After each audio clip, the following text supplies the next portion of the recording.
ti. Marcando el rumbo. Aquí ya hay especialistas en el mundo árabe. Aquí hay dominicanos que te hablan de lo que debe hacer Israel y de lo que está pasando en Gaza, sin documentarse de la historia real y efectivamente que ha llevado a esos pueblos a tener las diferencias que no han podido zanjar a lo largo de los años y que mantiene hoy precisamente el Medio Oriente en conflicto, y que ese conflicto es precisamente algo que viene de una historia prolongada de diferencias, basada la mayoría de ellos en dos cosas fundamentales: en las creencias religiosas y en el dominio del territorio. Y para ello tenemos hoy a un joven, pues especialista internacional, Alex García. Es un experto en temas internacionales. Alex debutó con nosotros la semana pasada y yo personalmente, que llevo ya unos años manejando parte de lo que es la política internacional, me quedé gratamente impresionada de un joven que se dedica a estudiar, a leer y que tiene un conocimiento vasto. Así que para nosotros es un placer tenerte aquí nueva vez en Marcando el Rumbo. Muy buenos días, Alex. Muy buenos días. Bueno, después de esa introducción ya poco más queda que decir. Muchísimas gracias de nuevo por la invitación, sobre todo hoy tenemos el primer año, ayer se conmemoró el primer año del conflicto que inició entre Israel 7 de octubre. y Hamás, 7 de octubre, un año después. Y yo creo que es un tema de mucha relevancia, porque si bien es cierto, República Dominicana es una isla y a veces no lo notamos, pero pensamos como isla, ¿no? Pensamos con un pensamiento bastante... Nos creemos el ombligo del mundo. Claro, y no necesariamente vemos el impacto de los acontecimientos internacionales en nuestro país. Yo creo que lo que está ocurriendo entre Israel y Hamás y lo que se ha extendido en la región es bueno entenderlo. Y para que entendamos un poco, sobre todo los que nos escuchan y los que estamos aquí, lo que ha ocurrido, yo creo que podemos dividir el conflicto, lo que acaba de conmemorarse un año, en 4 partes. Solamente para rememorar, recordemos que el 7 de octubre un grupo de milicianos de Hamás desde la Franja de Gaza entran en Israel y ocurre el asesinato de más o menos 1.200 personas, 1.200 israelíes, y secuestran a 251 personas que se llevan al territorio palestino. A partir de ahí, Israel comienza una incursión, primero aérea, comienza el bombardeo y también comienza una incursión terrestre. Entonces ahí termina como yo creo la primera parte es el causa bellis, como se llama, ¿no? La razón del inicio de la guerra. Y después tenemos la segunda parte, que es el recrudecimiento de los ataques por parte de Israel con bombardeos y el inicio de la crisis humanitaria. Y es la segunda parte, porque yo creo que es donde la comunidad internacional, lastimosamente, muestra sus límites. Fíjate que el Consejo de Seguridad... Escúchame que te interrumpa, sí. Es bueno explicarle a la gente qué es Hamás. Ah, bueno, sí, porque es cierto. Porque la gente habla mucho y oye, que los chiitas, que los nitas, pero no saben, o sea, a veces no saben qué es Hamás. Okay. Entonces es bueno que tú le digas qué es Hamás, qué representa Hamás para el mundo palestino. Excelente. Y en el contexto del momento que tenemos ahora y cómo surge. Porque ahora hablamos mucho de Hamás, pero de la versión radical, extremista, sí. Que en ala terrorista que existe hoy, pero que una organización que en su momento nace para defender los derechos y como una herramienta de resistencia del pueblo palestino. Sí, pero que hable de qué es Hamás, pues ahí va a hablar sobre la parte de la rama política y de la rama militar de Hamás. Así es. En los años 70, hubo una guerra entre Palestina, entre el Líbano e Israel, y durante la ocupación de la parte del sur del Líbano también se ocupó la parte norte de lo que hoy es la Franja de Gaza. Y ante esa situación, un grupo de personas que después se volverán milicianos quieren defender la posición de Palestina y dicen, mira, nosotros no podemos permitir no solamente que ocupen nuestro territorio, sino que afecten a nuestra población. Entonces, a partir de ahí surge un movimiento político armado, las dos partes, pero desde el primer momento lo que hacen es jurar contra Israel. Pero fíjense que es jurar contra Israel, que en ese momento era el invasor, ¿no? En este momento estaba ocupando su territorio. Y a partir de ahí ha avanzado una ala fuerte militar, pero también una ala política, y desde el 2007 es el que gobierna en una parte importante de la Franja de Gaza. Recordemos que el pueblo palestino está dividido en 2 territorios, lo que sería el sureste, que está el suroeste, perdón, que es la Franja de Gaza, y al noreste, que está Cisjordania, ¿no? Que le llaman la Cisjordania ocupada. Entonces hay 2 gobiernos en las 2 partes, y en la Franja de Gaza está esa ala militar, pero que también es política. Y entonces, retomando, entonces ese grupo, que es un grupo político porque tiene representación y es el que lleva el gobierno, militar porque tiene una fuerza bastante importante armada. atacó a Israel, como decíamos, Israel respondió, y el segundo periodo es ese, cuando nos damos cuenta de que los bombardeos constantes de Israel han hecho que más o menos 2 millones de personas se han movilizado 17 veces. O sea, el pueblo, por ejemplo, en cierta parte de la franja se le dice muévanse de aquí, muévanse de allá, 17 veces con una crisis humanitaria. Y yo creo que en el segundo momento lo que deberíamos destacar es los límites del derecho internacional. Recordemos que, por ejemplo, la ONU o el Consejo de Seguridad o el derecho internacional humanitario surgió precisamente después de la Segunda Guerra Mundial para enfrentar lo que había ocurrido contra los judíos, ¿no? Los judíos sufrieron un genocidio, hubo un exterminio, sabemos, importante en la Segunda Guerra Mundial, y la comunidad internacional dice, para que eso no se repita, vamos a poner estos límites. Y precisamente Israel está rompiendo todos esos límites, ¿no? Lo que llamamos los civiles están siendo atacados, y la justificación es, bueno, es que los de Hamas están inmiscuidos con la población civil, pero es algo que no podemos aceptar. Y antes de la tercera parte sería cuando otros países entran y otros grupos. Por ejemplo, sabemos lo que hemos escuchado, lo que ha ocurrido con un grupo que también es de la rama militar, pero también del grupo ideológico, como decías, religioso de los chiíes, que es en el norte, ¿no? Está el Líbano, en el norte de Israel, que también ha empezado a atacar, sobre todo el norte de Israel. Israel ataca, pero también un poco más lejos, Yemen. En Yemen, los hutíes, que son del mismo grupo, también ayer enviaron 2 misiles más contra Israel. Israel ahora tiene 7 frentes abiertos, y el gran miedo es Irán. Sabemos que hasta ahora Israel se ha enfrentado con grupos de milicias, no se ha enfrentado contra estados, se ha enfrentado contra Hezbollah. Hezbollah es el que está dirigiendo fundamentalmente en el norte, y se ha enfrentado con otros grupos, por ejemplo los hutíes. Pero ahora sí entra Irán. Sabemos que la fuerza militar de Irán es muy grande. De hecho, es mayor a todo, menos en 2 cosas que Israel tiene la ventaja. Primero, en la fuerza aérea de Israel, que es la capacidad de bombardeo, y que dicen por ahí que también tiene bombas nucleares, ¿no? Esa es la diferencia. Pero Irán, en cuanto a fuerza militar, a fuerza del terreno, tiene mucho. Y por último, que quizás es la cuarta etapa, es la que estamos actualmente, cuando una parte importante de los países dice, mira, ya estamos en un punto de inflexión. No podemos permitir que escale más el conflicto, no podemos permitir que Irán, por ejemplo, sabemos que envió 180 misiles, pero fueron 180 misiles que podemos decir de advertencia, porque realmente eran misiles que pudieron hacer mucho daño en Jerusalén, y se advirtió que los misiles iban a ser enviados, ¿no?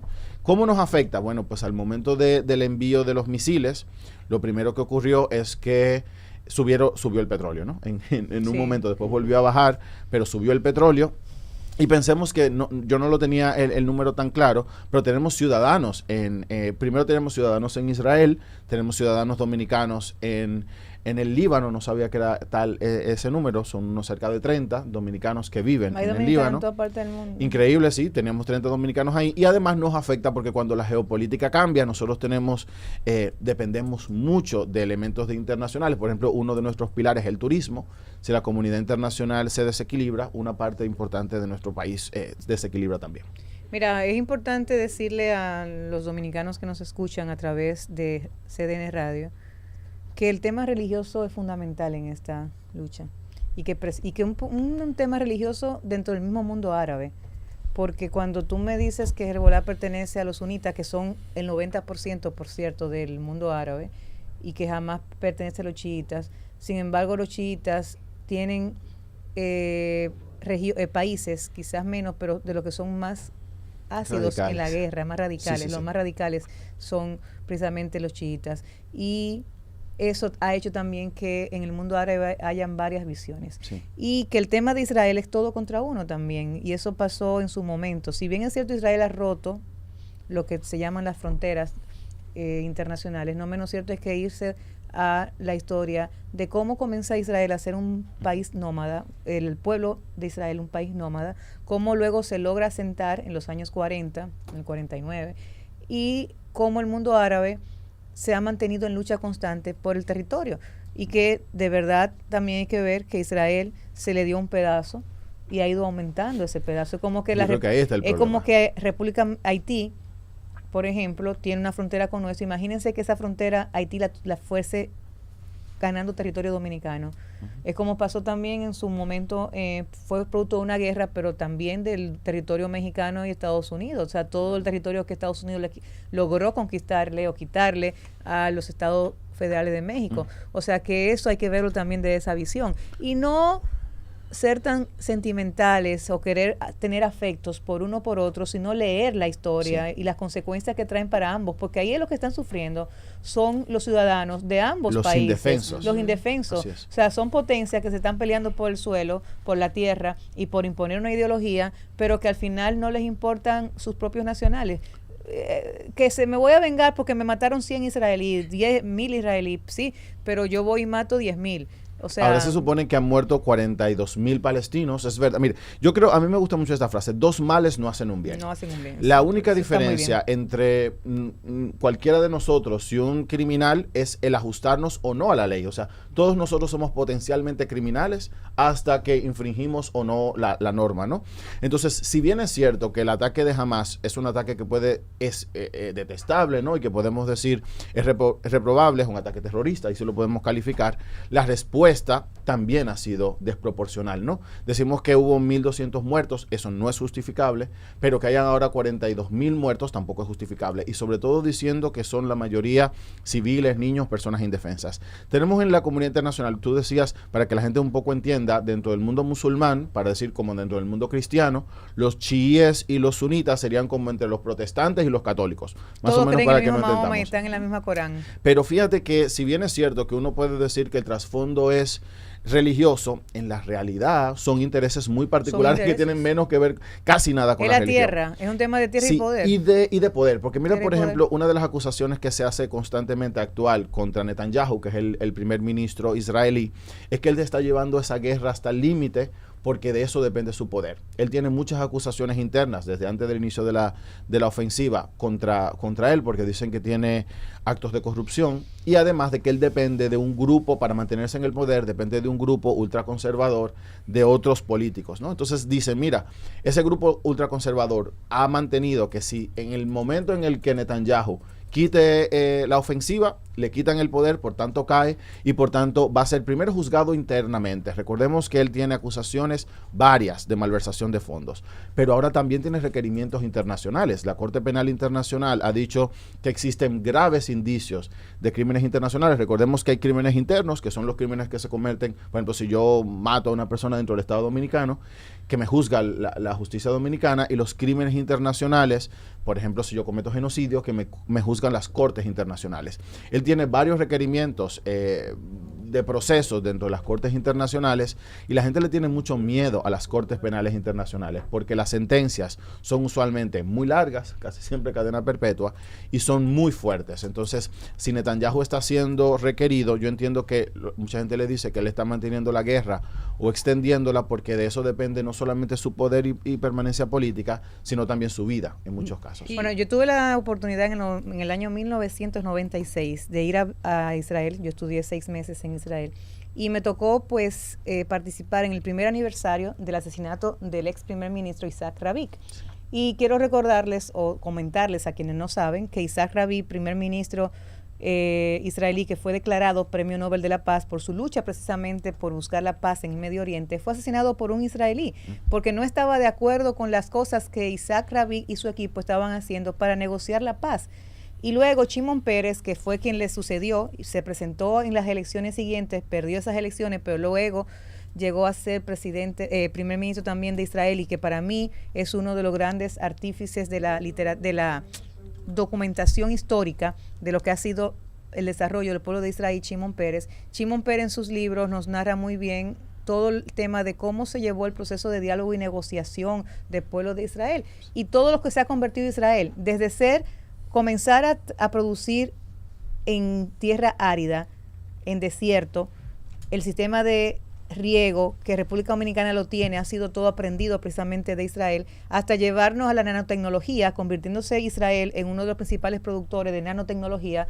Israel ha producido también grandes cerebros. Y si nos vamos a la época alemana, cuando el tema de toda esa legión de asesinatos contra el pueblo judío, y caminamos hoy por calles como famosas como Austria, tú te vas a dar cuenta que los grandes compositores de obra, sí. La filosofía música, depende de música, sí. de filosofía, literatura. de literatura, empresarios, comerciantes, eran judíos. Judía, y sí. que hoy también los judíos siguen teniendo una gran impronta en la humanidad. De hecho, la economía de Estados Unidos en el tema de Wall Street y bancaria depende mucho del dinero judío. Entonces, todo eso son de las cosas que usted tiene que mantenernos informados y orientarnos de cómo esos procesos políticos internacionales se forman en el país para que los dominicanos puedan tener más elementos para seguir hablando, aparte de la pelota y de la política, y de pensar la política internacional. Una cosa sobre eso, y muy a propósito, Israel es cierto,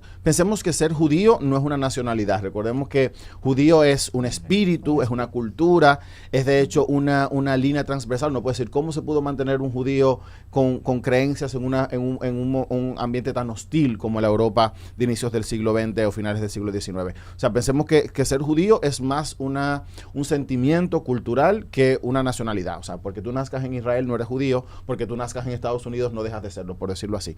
Es una tendencia. Ahora, lo que yo creo que en la actualidad está ocurriendo es una línea muy fina entre la empatía y el rechazo. O sea, tradicionalmente el mundo ha tenido mucha empatía por los judíos por lo que sabemos que pasó.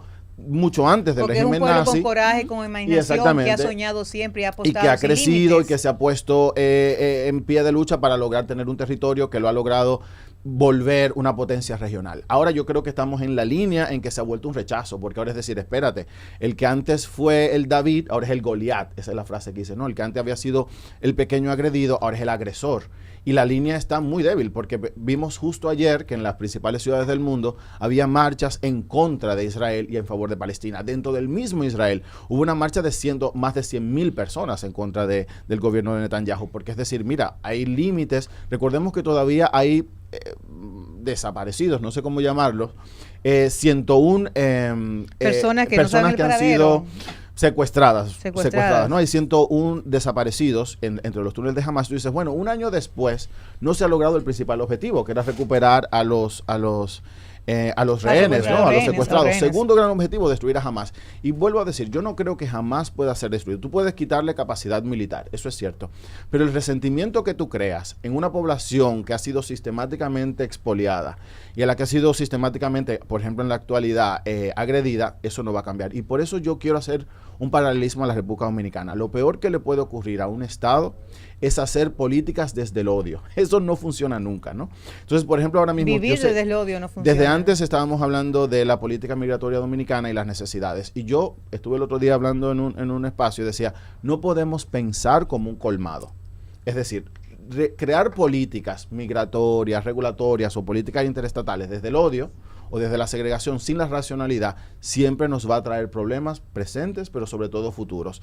Y uno piensa, mucha de la política se ha hecho en Medio Oriente, se ha hecho desde el reaccionismo del odio. Entonces, claro, estamos cosechando políticas que en un momento se hicieron sin la racionalidad. Y pensemos que entre el Estado de Israel y el pueblo palestino se han hecho muchos esfuerzos. Por ejemplo, pensemos en los acuerdos de Camp David.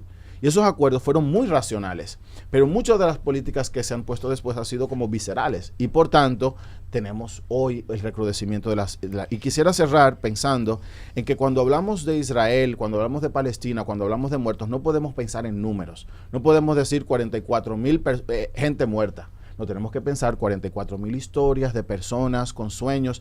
Y yo siempre, por ejemplo, cuando veo las imágenes, pienso en mi mamá. Imagínate que yo estuviera en Israel o en Palestina o por ejemplo, ahora en el Líbano, y yo tuviera que coger a mi mamá en la parte de atrás de una carreta. Vamos a ver dónde resolvemos. Entonces yo creo que la sensibilidad que debemos llamar a la comunidad internacional es que eso es siempre reprobable, porque implica el sufrimiento de personas. Y que si bien ahora mismo lo vemos muy lejos, cuando nosotros defendemos el derecho internacional y decimos, mira, eso no puede ocurrir porque viola el derecho internacional, porque viola los derechos humanos, es lo que yo quisiera tanto para mi país como en condiciones particulares. Y lo traigo a nuestro país. Cuando hablamos, por ejemplo, ahora del sistema, lo que está ocurriendo con las deportaciones, que deben hacerse, cuando pensamos cómo tratan a las personas en la cárcel, cómo debe hacerse, en todos los casos, yo siempre salvaré dos posiciones. Primero, el respeto a la dignidad de las personas y de sus derechos humanos. Porque es el único modo en el que nos aseguramos que lo que le está pasando al otro, cuando me ocurra a mí, sea desde el principio de legalidad.